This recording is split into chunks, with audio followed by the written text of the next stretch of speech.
Hola, hola, hola. Os traigo una cosa muy interesante. Vamos a hablar hoy de la percepción, que ya hablamos en la Gestalt, de la percepción, pero os voy a hablar ahora desde otro enfoque, que es el constructivismo. Es importante que sepamos que para el constructivismo el conocimiento no es una copia de la realidad como se creía, sino una construcción que realizamos los seres humanos. El padre del constructivismo se le considera al señor Piaget, ¿vale? Igual que el cognitivismo, que voy a explicar la diferencia entre el cognitivismo y el constructivismo. Por un lado, el cognitivismo habla de que el aprendizaje está dentro de la cabeza, son procesos mentales y es un proceso activo interno, ¿vale? Y el constructivismo lo que añade es que estos aprendizajes, además de ser un proceso activo, ser interno y demás, también entra en relación con el medio, ¿vale? Aprendemos de las experiencias interactuando. Y además asociamos las ideas, los aprendizajes previos que hemos adquirido, los vamos asociando con nuevos aprendizajes, nuevas circunstancias. Entonces generalizamos, interactuamos y vamos a aplicar lo que hemos aprendido previamente en las nuevas circunstancias. En esta teoría se le da muchísima importancia al lenguaje, sobre todo Vygotsky, ¿vale? Entonces, en el lenguaje entra en juego también la interpretación, la subjetividad del lenguaje siempre. Un ejemplo muy claro que quiero poner es que hace poco vi un directo de una actriz que decía que cuando le tocaba interpretar en inglés le resultaba mucho más sencillo porque las palabras que ella decía en inglés no había asociado su cerebro a esas palabras una connotación fuerte emocional. Por lo tanto, le resultaba muy fácil decir una palabra, pero con otro tipo de emoción, que a lo mejor en castellano, si dice esa misma palabra, tiene una connotación, por ejemplo, de tristeza, ¿no? Entonces, cuando la decía en castellano y tenía una connotación para ella de tristeza, le resultaba muy difícil decir una frase o esa palabra transmitiendo, por ejemplo, felicidad.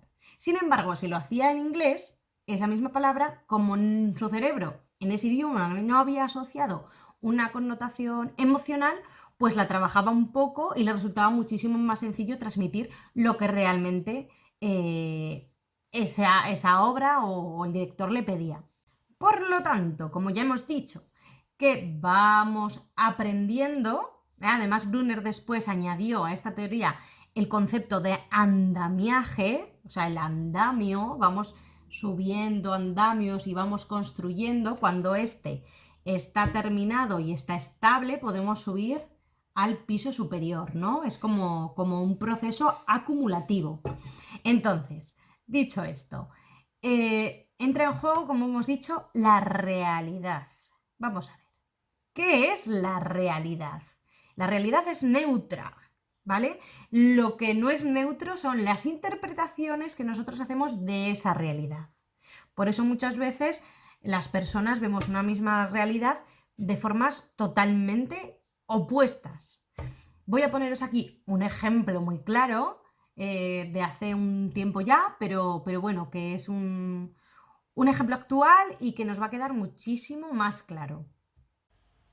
Hay momentos, en fin, y no voy a sacar cosas de Federico, porque no creo que no vale la pena, en los que a los que vivimos la realidad día a día de Cataluña no solo nos ha hecho daño, sino que además ha demostrado, con toda la cultura que él tiene, que en ciertas cosas es tremendamente inculto. Hay cosas que me temo que a veces las realidades se ven muy distintas según de qué lado del sofá estemos sentados. O sea, ¿tú estás de acuerdo con las opiniones de Yo no sé cuáles son las opiniones ni tuyas ni Federico, pero sí tengo la edad suficiente para darme cuenta que tu visión sobre lo que sea es como muy orteguiana, son tú y tus circunstancias.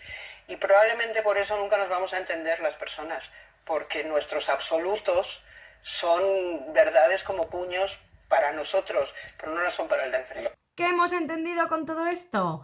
Pues que la realidad no la vemos como es, la vemos como somos, que tenemos que aprender en interacción con el medio, con las personas, con las cosas, que los demás, que saben más que nosotros, nos pueden enseñar mucho y que debemos tener en cuenta para actuar de forma correcta unos valores, ¿vale? Pero hay diferencia entre los valores éticos y los valores morales. Podemos decir que los valores éticos son relativos y se tiene en cuenta el bienestar colectivo.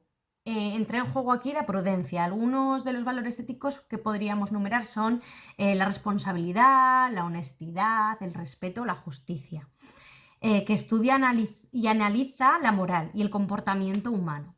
Y los valores humanos son absolutos, se trata de reglas que están establecidas socialmente y que pueden ir cambiando, como la lealtad, la tolerancia, la humildad o